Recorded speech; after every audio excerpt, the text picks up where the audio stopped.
नमस्कार।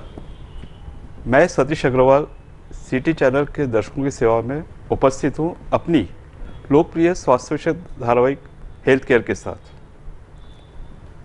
मित्रों, कार्यक्रम का विषय और उसका स्वरूप निर्धारित करने के पहले आप सभी का आभार इसलिए कि आज ही के दिन 2015 से ये श्रृंखला शुरू हुई थी और आप सबके स्नेह और प्रेम की बदौलत आज 3 वर्ष पूरे कर अपने स्थान पर अभी भी कायम है। आभारी है हम अपने एक्सपर्ट्स के कि जिन्होंने अपने व्यस्त समय से कीमती हमारा वक्त दिया है और समय समय पर हमें मार्गदर्शन प्रदान किया है। आज हम इसी श्रृंखला की 133वीं 133rd पायदान पर खड़े हैं। इस श्रृंखला के माध्यम से हम पूरे विश्व में मनाए जाने वाले कुछ दिनों पर चर्चा करते हैं। उसी में से एक दिन होता है विश्व तंबाकू निषेध दिवस, वर्ल्ड नो टोबैको डे। यह पूरे विश्व में 31 मई को मनाया जाता है।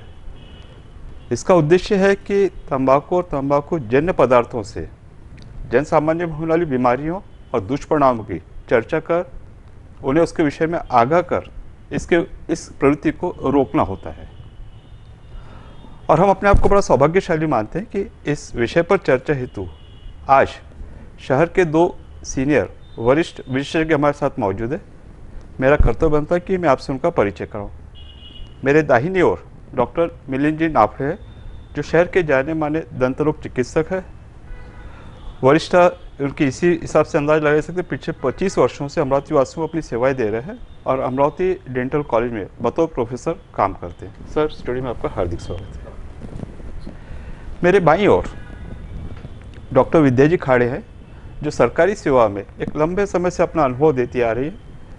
ग्रामीण शहरी भागों बराबर काम किया है और अपने साथ में एक इतने लंबे अनुभव के साथ में विविध विषयों पर इन्होंने मार्गदर्शन किया है, ट्रेनिंग दी है और ट्रेनिंग ली है। मैडम, स्टूडियो में आपका हार्दिक स्वागत है। सबसे पहले इस दिवस की शुरुआत हुई थी सन 1988 से और तब से हर वर्ष पूरे विश्व में ये दिवस मनाया जाता है। मैम, ऐसा माना जाता है कि तंबाकू जो होती है या किसी भी फॉर्म में हम तंबाकू लें, चाहे स्मोकिंग या नॉन स्मोकिंग में, तो शरीर पे पूरे शरीर पे इसके दुष्परिणाम होते हैं, नुकसान होते हैं। तो हमारे दर्शक जानना चाहिए कि किस तरह से होते हैं। तंबाकू या स्मोकिंग, इसका जो अपने शरीर पे परिणाम होता है तो पूरे शरीर पे परिणाम होता है। सबसे ज़्यादा उससे कैंसर की बीमारी होती है और उसका जो पहला परिणाम होता है अपने ब्रेन पे होता है।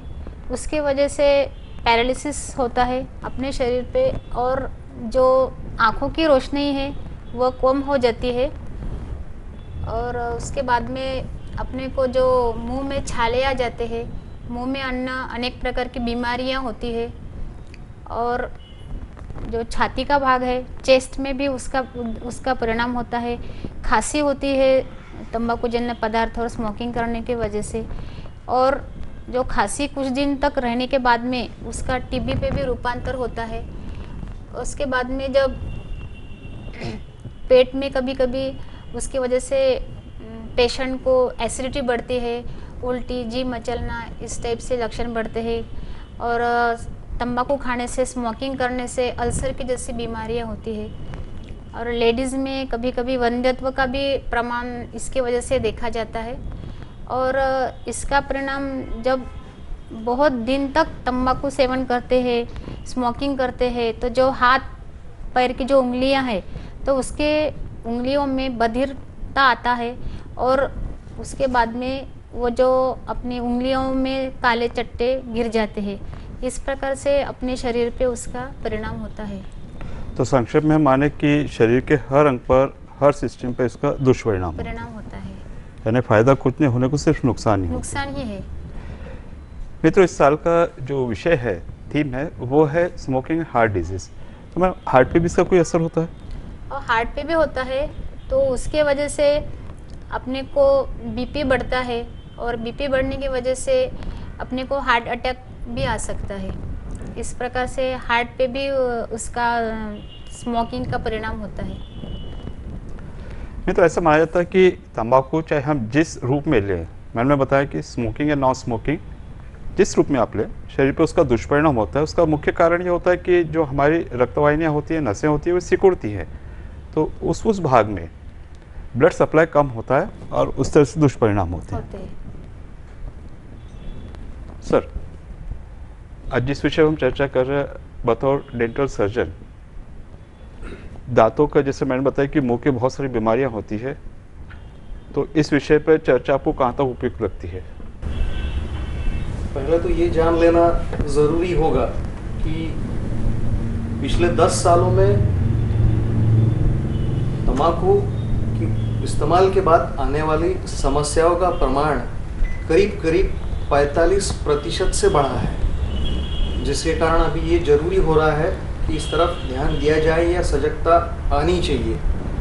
दूसरी महत्वपूर्ण बात, 10 सालों से पहले जो चीज़ अक्सर उम्र की 40 साल या उसके बाद देखने मिलती थी, वो आयु आज घटकर कहीं 15 या 18 साल की उम्र से ही दिखना शुरू हुआ है।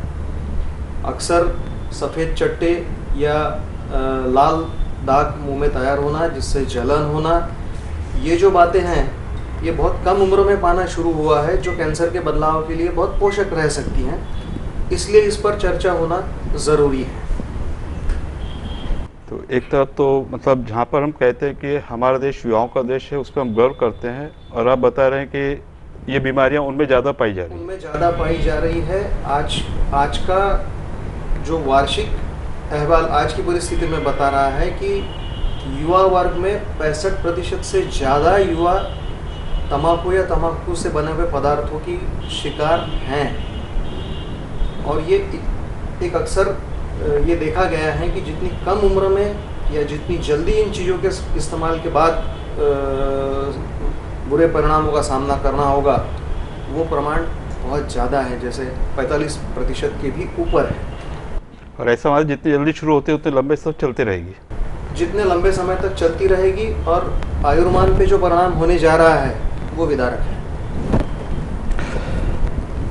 मित्रों, एक इसे विडंबना कहेंगे कि अगर कोई कंपनी कोई प्रोडक्ट उत्पादक बना रही है तो वह अपने ग्राहक के भले के लिए बनाएंगे।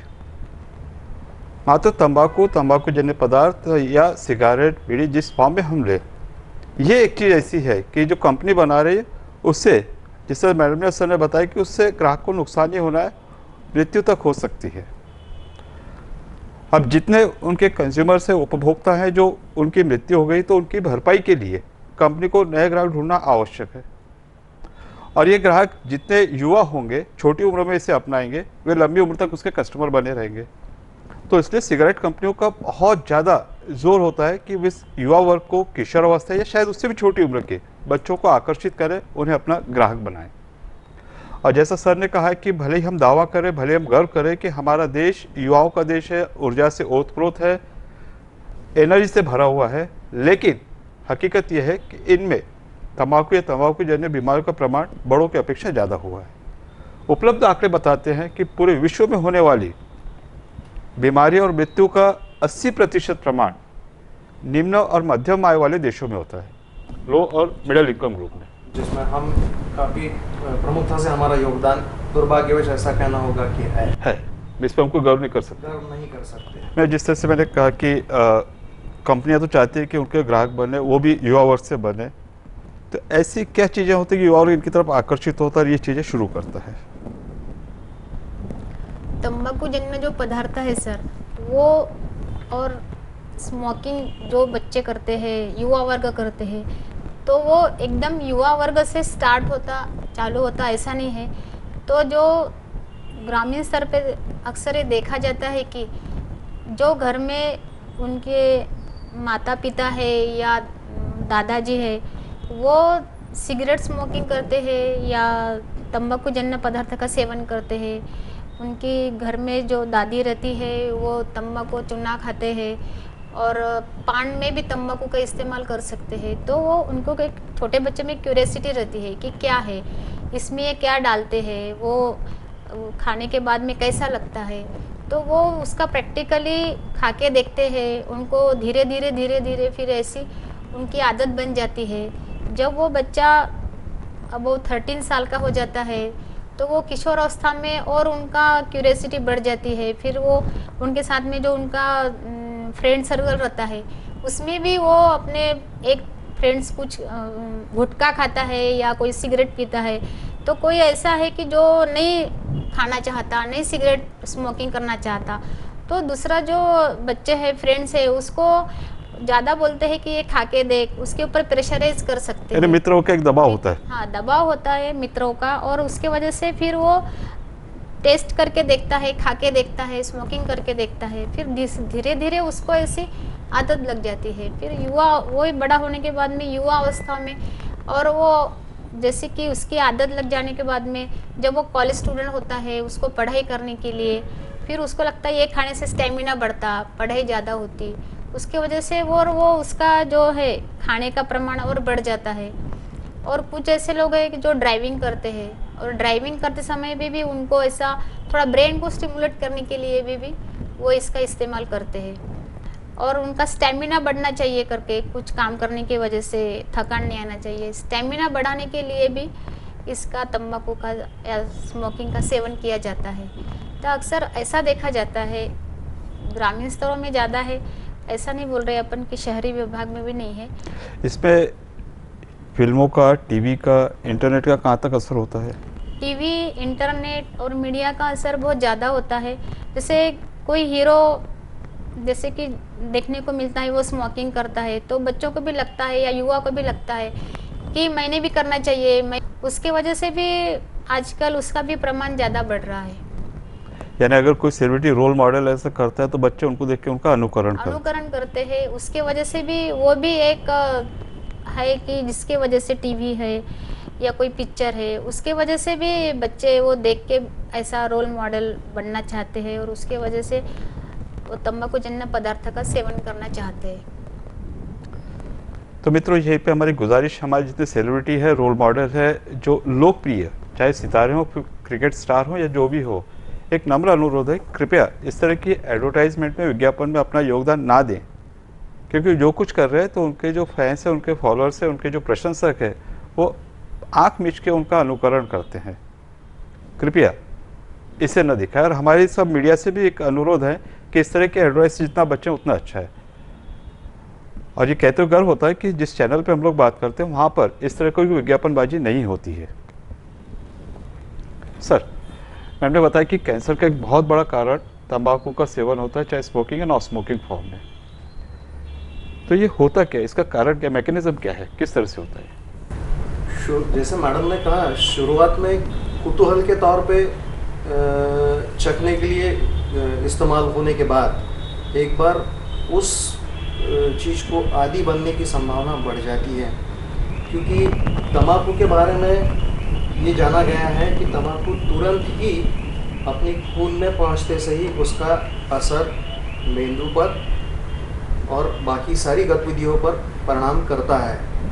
एक बार यह आदत बन जाने के बाद में जैसे ही तंबाकू का असर कम हो जाए तो तुरंत प्रवृत्ति रहती है कि मैं दोबारा तंबाकू खा के उसी अवस्था में रहना चाहूँ, शायद वो ज़्यादा अच्छी हैं। ये अक्सर ये वहम होता है, ये शायद बहुत देर से पेशेंट को या इस्तेमाल करने वालों को ध्यान में आता है। ये दुर्भाग्य की अवस्था है जिसके लिए लोक शिक्षण की आवश्यकता है। तो इसे हम ऐसा माने कि एक बार जो उसने आदत शुरू की है तो ब्रेन को उसकी जो एक्शन हुई है, उसकी आदत हो गई है, उसी आदत को बनाने के लिए फिर से उसका सेवन करेगा, और उसका धीरे धीरे ब्रेन जितना आदी होता है तो ज़्यादा सेवन करेगा, ज़्यादा मात्रा में सेवन होगा और ज़्यादा समय के लिए सेवन होगा। और जितना ही ज़्यादा होगा, ज़्यादा समय के लिए होगा, उतना व्यक्ति के लिए उतनी जोखिम उतनी बढ़ रही है, उस तरह से सीधे प्रमाण से बढ़ रही है। तो एक तरह से हम ये माने कि मैंने जितने कारण बताएं उनमें कोई तथ्य नहीं है, वे सबकी सब गलत है, क्योंकि स्टेमिना बढ़ाने की बात हो, चाहे वो तनाव कम करने की बात हो। नहीं, ये महज एक जिसको टेक्निकल साइड में यूफोरिया करके कहा जा सकता है, ये वो इफेक्ट है जिसमें इस्तेमाल करने वाला समझ लेता है कि नहीं, मुझे स्टेमिना कुछ बढ़े जैसा लग रहा है, या मैं कुछ ज़्यादा ढंग से अपने काम में ध्यान दे पा रहा हूँ, या जुट पा रहा हूँ, या ज़्यादा लंबे समय के लिए जुट पा रहा हूँ, लेकिन ये गलत है। तो शुरुआत में एक मनोवैज्ञानिक प्रभाव होता है जिसमें वो समझता है कि ये सब चीज़ हो रही है, बाद में आदत में बदल जाता है, बाद में आदत में बदल जाता है। फिर व्यसन में हो जाता व्यसन में बदलाव आता है। है। और जब एक बार व्यसन हो गया तो उसके बिना वो व्यक्ति रह नहीं सकता। नहीं, फिर उसके बिना रह पाना मुश्किल हो जाता है और वो ये चक्र न टूटने वाला चक्र है जो रुक नहीं पाता है। मान लीजिए सर, अगर किसी कारण से वो छोड़ देता है या छुड़ा दी जाती है तो उसके सुखद परिणाम हो सकते हैं। निश्चित हो सकते हैं, निश्चित हो सकते हैं। ये सिद्ध हुआ है कि जो खुद पर काबू पाकर या पूरी तरह सजगता मिलाने के बाद अपनी आदतें रोक चुके हैं, इनमें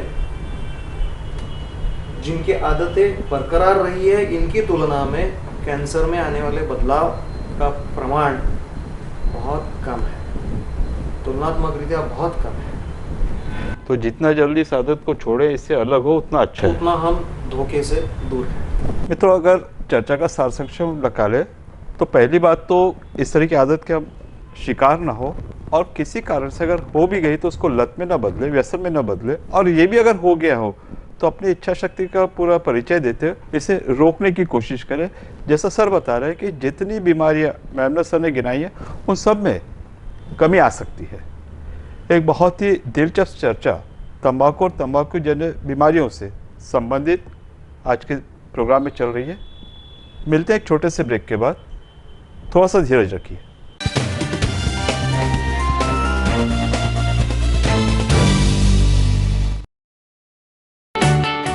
परिवेश फैशंस,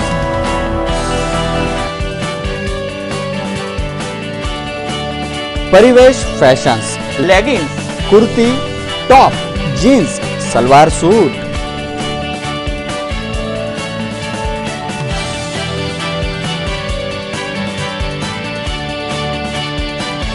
ड्रीम्स लैंड का भव्य शोरूम, ढेर सारी range, shirt, T shirt, jeans, trouser, night suit. Fashion के दुनिया में एक ही नाम, परिवेश फैशंस। परिवेश फैशंस उच्चतम क्वालिटी, असीमित रेंज के साथ किफायती दामों पर उपलब्ध।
संपूर्ण लग्न बस्ता आराधना जवाहर रोड अमरावती।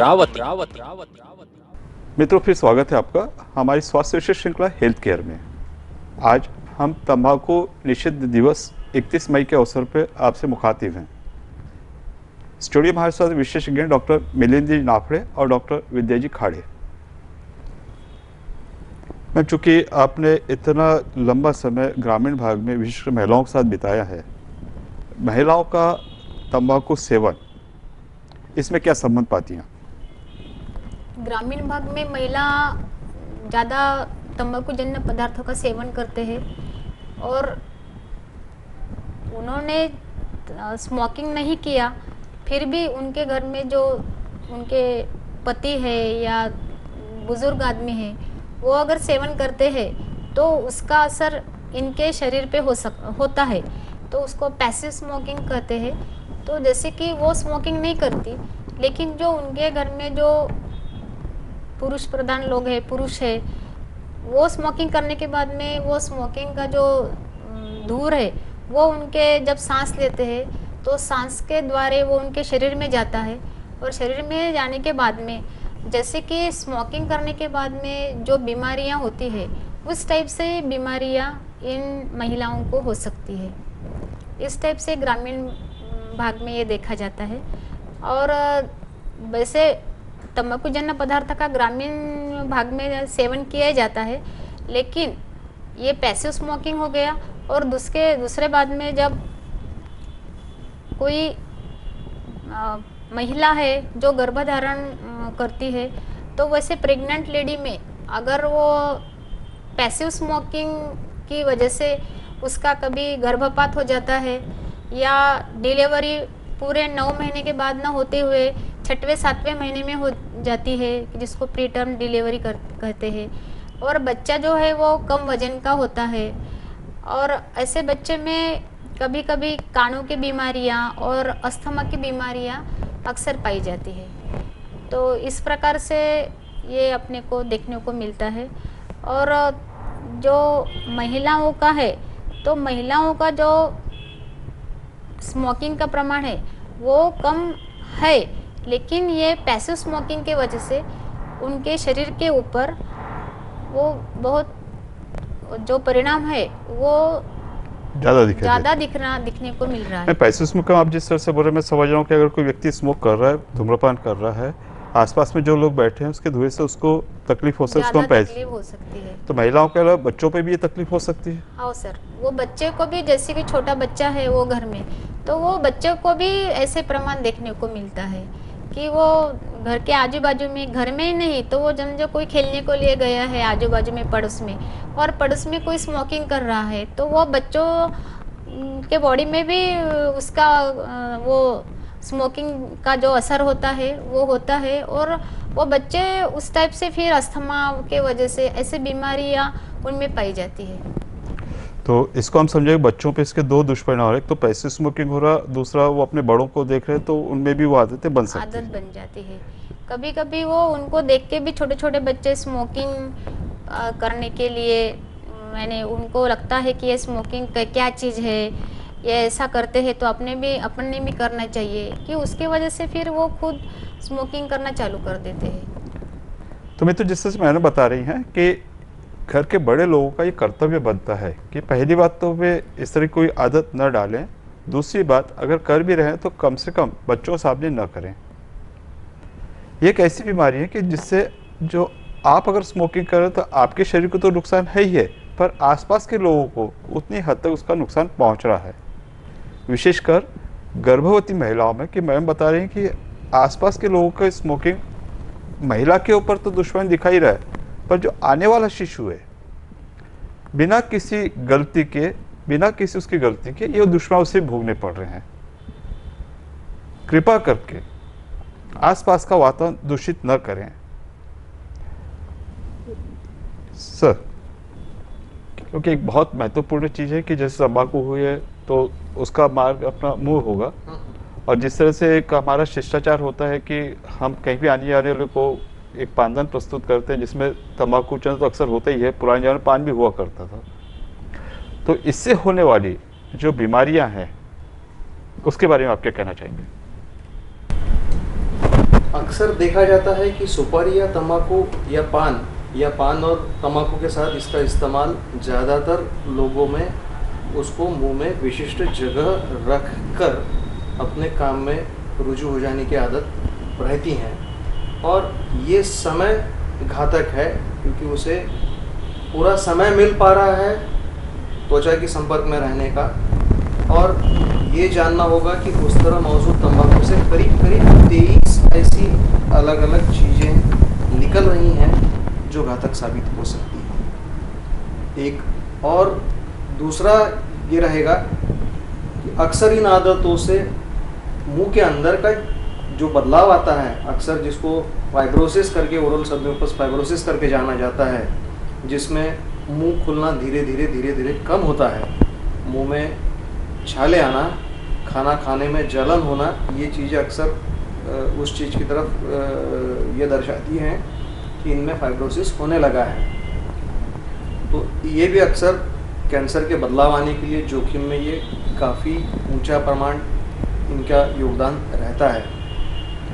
सुझाव ये कहा जा सकता है कि शिष्टाचार की मान मर्यादाओं को ध्यान में रख के कुछ उपयोगी बदलाव हम क्यों न लें। जैसे सुपारी या तंबाकू की जगह हम इलायची, लौंग, सौंफ या दालचीनी और आंवला ऐसी चीज़ों का उपयोग करें, शायद ये प्रकृति के लिए ज़्यादा उपयोगी हैं, हानिकारक नहीं। तो जो हमारा पानन का शिष्टाचार है वो गलत नहीं है, वो गलत नहीं है, हमने उसको जो रूप दिया है मटेरियल बदल वो जाए। गलत है। क्योंकि ये बात तो आयुर्वेद भी पुष्टि करता है कि पान यानी अपनी आप में खाने का पान ये हानिकारक नहीं है। हमने जो चूना, कत्था और सुपारी, तंबाकू ये चीजें जो इसमें मिलाई हैं वो घातक है। पान के पाचक या रेचक गुण बुजुर्गों को मालूम नहीं हो गया ऐसा नहीं है, यह हम सब जानते हैं, लेकिन ये मिलाव के कारण परेशानियां बढ़ रही हैं, वो टालनी चाहिए। सर, एक जो शब्द आता है कैंसर, सुनने बड़ा भयानक लगता है, और इन सब चीज़ों का ओरल कैंसर मतलब पूरे अपने जो ओरल कैविटी का है, इससे किस तरह से बदलाव आएंगे? शुरुआत में नॉर्मल तरीके में जैसे मुंह की त्वचा कोमल हल्के गुलाबी रंग की रहती है, अक्सर एक जगह तंबाकू का रखना या सुपारी तंबाकू का रखना, इन चीज़ों से उस जगह पे जो बदलाव दिखेंगे वो सबसे पहले सफ़ेद चट्टा दिखाई देना, या वो सफ़ेद चट्टे के आसपास सूजन जैसा लाल दिखाई देना, या वहाँ पर छाले आना, और फिर बाद में जमे हुए दही की तरह एक परत भी कुछ लोगों में पाई जा सकती है जिसको ल्यूकोप्लाकिया कहा जाता है। ऐसा इन 4 चीज़ों में से कोई भी चीज़ यदि दिखती है तो सुझाव रहेगा कि तुरंत अपने डॉक्टर से सलाह करना चाहिए, ताकि हम उसको जितने जल्दी रोकथाम कर पाएँ उतना ज़्यादा अच्छा। मान लीजिए कोई इस विषय में लापरवाही बरत रहा है, तो अपने सुझाव के बाद भी कि ठीक है ये होते रहते हैं, छाले तो आते ही हैं और सेवन बदस्तूर जारी है, आगे क्या चेंजेस हो सकते हैं? आगे इसमें अक्सर जिनको जाना जाता है कि कैंसर की पहली स्टेज या प्री कैंसर जिसको बोलते हैं, जिनमें कैंसर के बदलाव आने की संभावना करीब करीब 55% से 62% तक बढ़ जाती है 100 में से, ये परेशानी का सामना है। जैसे ल्यूकोप्लाकिया, इरिथ्रोप्लाकिया, ये कुछ कंडीशंस है, या सबम्यूकस फाइब्रोसिस, ये कुछ कंडीशंस है जिसमें ये बदलाव बड़े तेज़ी से आ सकते हैं। तो इनके बारे में लापरवाही ना बदले तो ज़्यादा सुरक्षित है। सबम्यूकस फाइब्रोसिस शब्द का आपने उपयोग किया है, तो हमारे दर्शक जाने चाहिए कि होता कैसे, मतलब मरीज को क्या पता चले? मरीज को सबसे पहला बदलाव जो ध्यान में आएगा, रोज खाने में जो सब्जी या जो खाना बन रहा है, जो हम शायद आज तक सुचारू रूप से ले पा रहे थे, अभी उसमें जलन होना शुरू हो रहा है, या वो सब्जी वो बर्दाश्त नहीं कर पा रहा। इस हद तक कि गर्म चाय या गर्म दूध भी हम ले नहीं पाएंगे। अगले बदलाव रहेंगे कि धीरे धीरे ये ध्यान में आता है कि रोटी का कौर मुंह में लेने के लिए जिस तरह हम आसानी से पहले मुंह खोल सकते थे, अभी उतना मुंह नहीं खुलता है ये। और तीसरा सबसे महत्वपूर्ण, मुंह में छाले आना, जलन रहना, और कुछ दिनों के बाद में ये अपने आप में कुछ हद तक ठीक हो जाना और दोबारा आना, ये अक्सर बना रहता है, ये जोखिम बना है। और आप कह रहे हैं कि धीरे धीरे जो मुंह खुलने का उसके वो मात्रा कम होते जाती है, मुंह का खुलना बंद हो जाता होता है, करीब करीब बंद हो जाता है। यानी फिर ब्रश भी करना हो तो ब्रश करना संभव नहीं है, आपको दांतों के लिए कोई निगरानी रखना वो भी संभव नहीं है, और नॉर्मल व्यक्ति की तुलना में हमने हमारा जोखिम निश्चित तौर से बढ़ाया हुआ है कैंसर के लिए उस हालत में। तो एक सामान्य जो जिज्ञासा मन में आती है कि इस पे उपचार संभव है क्या? एक महत्वपूर्ण चीज समझ लेना चाहिए, सबम्यूकस फाइब्रोसिस का उपचार नहीं हो सकता। उपचार प्रणालियों में जो चीज़ बताई जाती है कि सबम्यूकस फाइब्रोसिस से बंद हुआ मुंह खुल सकता है, उसमें खाली हम बंद हुआ मुंह खोल सकते, हम जो डिजीज़ या जो जिसको हम आसान शब्दों में कहेंगे कि जो रोग हुआ या जो बदलाव हुए हैं, इनको लौटाया नहीं जा सकता। लेकिन एक समाधान की बात है कि जिन्होंने, जैसा आपने कुछ क्षण पहले भी छेड़ा था, कि जिन लोगों ने कामयाबी पूर्वक अपनी आदतें छोड़ी हैं, और सबम्यूकस फाइब्रोसिस के पेशेंट यदि ऐसी आदत छोड़ते हैं तो इनमें रिवर्सल या लौट आना नॉर्मल अवस्था की तरफ ये पाया जाता है, लेकिन उसको लगने वाला समय लंबा है, लेकिन इसमें सुधार जरूर आ सकता है। तो एक तसल्ली की बात है, एक तसल्ली की बात कि अगर आप अपनी उस आदत पे नियंत्रण रखें तो रिवर्सल या नॉर्मल की तरफ लौट आना। क्योंकि डॉक्टर नापड़े साहब ने चर्चा की है कि बार बार छाले आ रहे, चले जा रहे, फिर आ रहे हैं, तो हम इसको नॉर्मल लेते हैं। अगर वहाँ का कलर बदल गया हम लोग नॉर्मल मानते हैं। मुंह अगर पूरी तरह से नहीं खुल रहा है तो मान लेते हैं कि शायद छालों की वजह से हो रहा हो, लेकिन ये खतरे के संकेत है, इनके ऊपर आप पूरा ध्यान रखिए। और साहब ने कहा है कि एक इनमें से अगर कोई भी चिन्ह आप पाते हैं तो तुरंत अपने चिकित्सक की सलाह लें। हो सकता है कैंसर के पहले की स्टेज हो, और यहाँ पर रोकथाम से या उपयुक्त उपचार से आगे की स्टेज से हम बच सकते हैं। मैं जिस चीज़ की हम लोग चर्चा कर रहे हैं कि नहीं हो तो ज़्यादा अच्छा है। सर बता रहे, आप बता रहे हैं कि इतनी सारी बीमारियां की फ़ायदा तो एक भी नहीं दिख रहा, सब नुकसान ही हो रहे हैं। और आदत, जैसे आप बता रहे हैं कि आदत होने के बाद में वो लत लग जाती है, व्यसन में बढ़ जाती है, तो नहीं लगे तो इस बचाव के लिए सरकारी स्तर पर, चूँकि आप सरकारी सेवा में से हैं, तो सरकारी स्तर पर इसके क्या प्रयास किए जाते हैं? सरकारी स्तर पे ये जो तंबाकूजन्य बीमारी है या स्मोकिंग है, इसके लिए एक एनसीडी नाम का एक डिपार्टमेंट है कि जो पहले अपना इरविन हॉस्पिटल जो है, तो वहाँ पे वो बड़ा है डिपार्टमेंट है। तो बाद में जो रूरल हॉस्पिटल्स रहते हैं गांव में, तो वहाँ पे एनसीडी नॉन कम्युनिकेबल डिसीजेस ऐसा एक डिपार्टमेंट है। और वहाँ पे जो पेशेंट आते हैं तो उनके मुंह की तपासनी होती है, उनको पूछा जाता है आप तंबाकू खाते हैं क्या या स्मोकिंग करते हैं क्या। अगर वो खाते हैं तो उसके लिए उनका तपासनी करके उनको फिर काउंसलिंग किया जाता है। और उसके बाद में उनको अगर वहाँ पे अल्सर्स है या ऐसे कुछ डॉक्टरों को दिख रहा है तो वो स्पेशलिस्ट के पास में उसको रेफ़र किया जाता है। और बाद में जो एकदम छोटे छोटे गांव है तो वहाँ पे जिला आरोग्य अधिकारी, हमारे मेडिकल ऑफिसर्स जो है, तो उनको पहले ट्रेनिंग दिया जाता है। उसके बाद में जो आरोग्य कर्मचारी है, आशा वर्कर्स है, उनको ट्रेनिंग दिया जाता है। और बाद में उसका गांव में हर एक घर में जाके सर्वे किया जाता है। तो सर्वे करने में जिसके मुंह में छाले हैं या काले दाग है, जो मुंह नहीं खोल सकते, ऐसे जो युवा पीढ़ी है, जो लोग हैं, तो उनको फिर वो मेडिकल ऑफिसर और चेक करते हैं, उनके पास में लिस्ट रहती। और उसके बाद में ऐसे जो सस्पेक्टेड कैंसर के पेशेंट है तो उनको फिर बड़े दवाखाने में रेफ़र किया जाता है और उसके ऊपर उपचार किया जाता है। और दूसरी बात ऐसे है कि जो स्कूल है, जिला परिषद स्कूल है या हाई स्कूल है, वहाँ पे जो आरोग्य कर्मचारी है वो जाके वो छोटे छोटे बच्चे जो रहते हैं फर्स्ट स्टैंडर्ड से लेके आगे के स्टैंडर्ड तक, 10वीं तक या 11वीं 12वीं तक, जो गांव में जैसे जो स्टैंडर्ड के स्कूल है, वहाँ पे जाके उनको सबको बताते हैं कि तंबाकू खाना कितना अपने शरीर के लिए हानिकारक है, उससे कैसे कैसे बीमारी होती है, स्मोकिंग करने से क्या दुष्परिणाम होते हैं।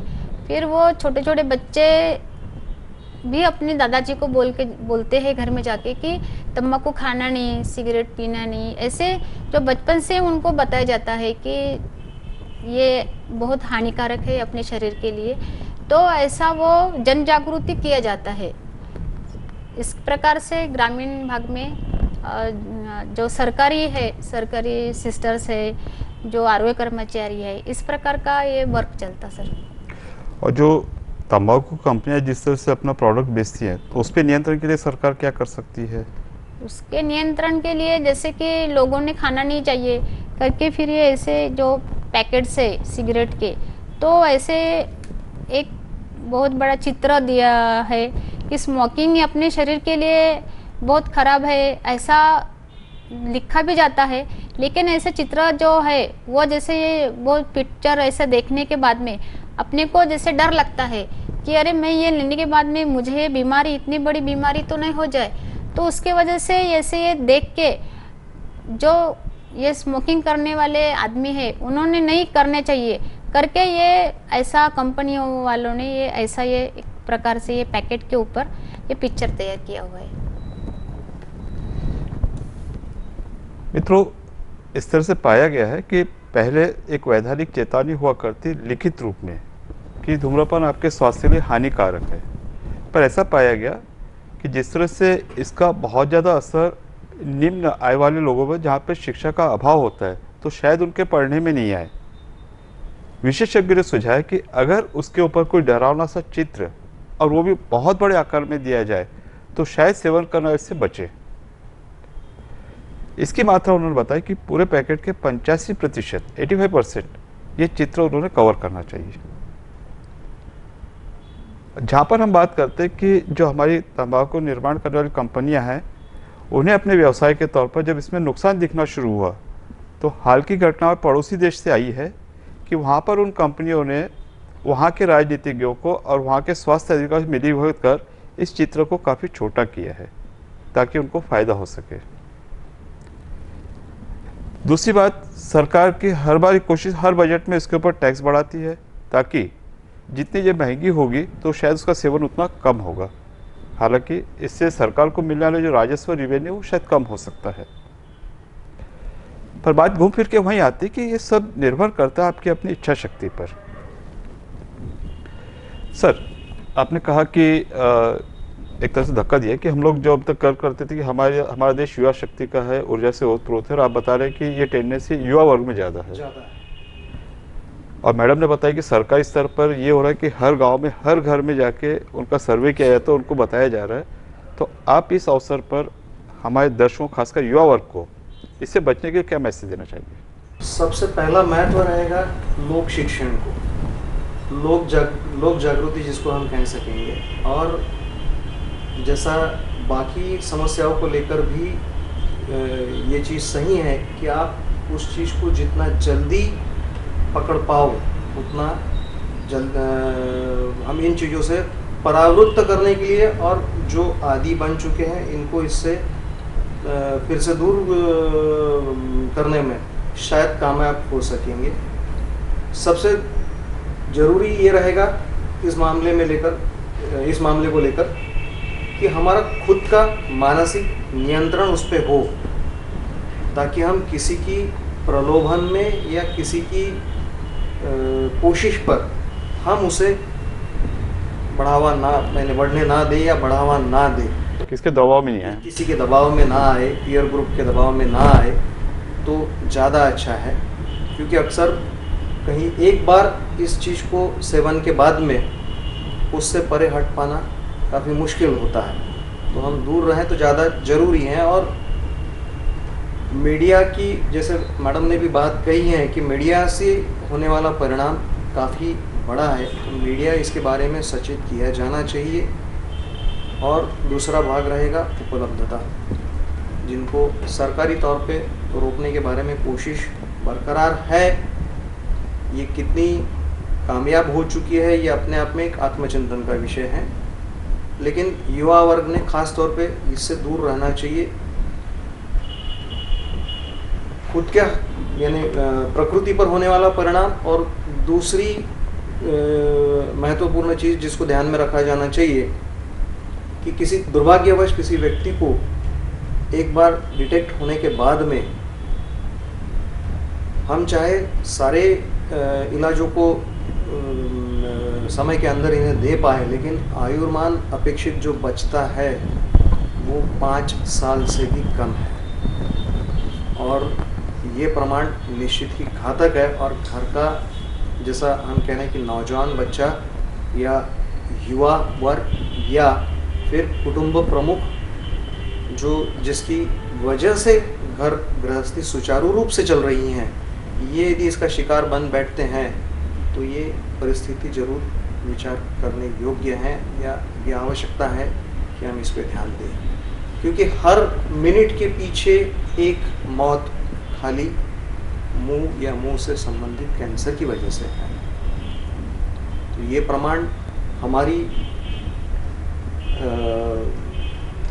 एनुअल, जिसको देश की बजट की बात जो आपने कही, उसमें भी प्लानिंग परवानगी नहीं दे पाता है कि हम ये सारी चीज़ें सुचारू रूप से आम आदमी को उपलब्ध करा सके। तो जो एक युवा है या हमारे घर का किशोर है, तो उसे ये समझ के चलना चाहिए कि वह खुद की व्यक्तिगत जिंदगी तो जी रहा है, साथ में एक अपने परिवार की जिम्मेदारी, समाज की जिम्मेदारी, राष्ट्र की जिम्मेदारी लेके चल रहा है। इन तीनों जिम्मेदारियों का एहसास रख के हम इन चीज़ों से दूर रहें तो ज़्यादा अच्छा है। कि ऐसे आदत शिकार होकर अगर वो बीमार हो रहा है तो उसकी उत्पादकता, प्रोडक्टिविटी तो कम हो ही रही है, साथ में उसकी बीमारी पे जो खर्च हो रहा है परिवार पे, अल्टीमेटली राष्ट्र पे आएगा। तो अगर ये चीज़ों का अगर सेवन नहीं करे तो शायद उतना पैसा हमारा बच जाए। निश्चित की बात। और जो अपेक्षा हम कर रहे हैं, जो प्रोजेक्ट किया जा रहा है आज वर्ल्ड सिनेरियो में भी, कि हम सचमुच सुपर पावर हो सकते, वो खाली उसी युवा वर्ग के भरोसे है। और वो युवा वर्ग निकोप रहें या निरोगी रहें, इसलिए यह आह्वान कि तंबाकू मुक्त जीवन जरूरी है। मैम, चूंकि अब हम चर्चा के अंतिम मोड़ पर हैं, तो आप एकदम संक्षेप में आज के दिन पर हमारे दर्शकों को क्या मैसेज देंगे? आज के दिन पर सभी, यानी कि महिलाओं को, विशेषतः महिलाओं को मैं ये देना चाहती हूँ कि उन्होंने अपने घर में या आसपास या बस, ट्रेन या वो जहाँ पे भी जाती है, तो वो सभी जगह पे जहाँ पे उनको तंबाकू खाने वाले दिख रहे या कोई स्मोकिंग करने वाले दिख रहे, तो उनको उन्होंने रोकना चाहिए। और जो पैसिव स्मोकिंग है, वो पैसिव स्मोकिंग के वजह से जो महिलाओं में जो उसके दुष्परिणाम दिख रहे हैं, उन्होंने उसके लिए उनको मना करना चाहिए। वैसे एक बोलते हैं कि prevention is better than cure, तो प्रिवेंशन लेना बहुत ज़रूरी है। जो बीमारी होने के बाद में भी उसके लिए अपन ने इलाज करना, तो सर उसके लिए प्रिवेंशन बहुत ही ज़रूरी है। उसके वजह से तंबाकू या स्मोकिंग के जैसे कुछ ऐसा सेवन नहीं करने की वजह से अपने को बीमारी होंगी ही नहीं, तो उसके वजह से इन्होंने मना करने से बहुत उनका फ़ायदा होगा, बीमारियां नहीं होंगी, अपने देश का फ़ायदा होगा। देश का। सर, आप क्या करना चाहेंगे? तो जैसा हमने कहा कि राष्ट्र के हित, व्यक्तिगत हित और बहुआयामी दृष्टि पर राष्ट्र का हित, इन दोनों को यदि संभालना है तो हमने इनसे दूर रहना चाहिए। और अक्सर इसके बाद जो चीज़ पूछी जाती हैं या विचारों में आती हैं कि जो इसका आदी बन चुके हैं, फिर इनके लिए रास्ता, तो मेरा ये सुझाव रहेगा कि इस तरह से कहीं भी मुंह में आपको बदलाव की जगह दिखाई देती हैं या खाने में जलन महसूस होती हैं, तो आप तुरंत आपके चिकित्सक से सलाह लें। और मुझे ये बताने में खुशी होती है कि इन चीज़ों के लिए आपको बहुत कहीं खर्चीले टेस्ट या इन्वेस्टिगेशंस में जाने की ज़रूरत नहीं है। अपने ही शहर में जो विदर्भ यूथ वेलफेयर सोसाइटी की जो डेंटल कॉलेज हैं, इनके हॉस्पिटल में बहुत ही शुरुआत की स्टेज से लेकर डिटेक्शन की सुविधा उपलब्ध है।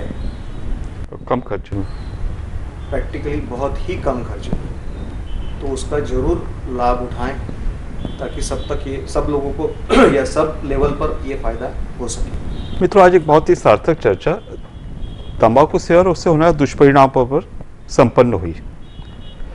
जो बहुत कुछ कारण होते हैं जिनके कारण से हमारा युवा वर्ग या बाल वर्ग इन सेवन के आकर्षित होता है, हमारे विशेषज्ञ ने बताया कि सिर्फ हमारी गलतफहमी है, मिथ्या धारणा है। इनमें से एक भी कारण सही नहीं है। दूसरी बात कि जिस दम से हम इसे छोड़ दें, उसी दम से इसका फायदा दिखना शुरू हो जाता है।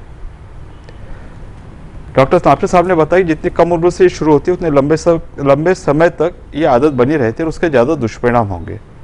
और आंकड़े ये बताते हैं कि अगर उम्र के 20 वर्ष तक अगर आप अपनी इस प्रवृत्ति पर नियंत्रण रखते हैं, तो बहुत कम संभावना होती है कि आप आगे वाली उम्र में इसके शिकार हो सकते हैं।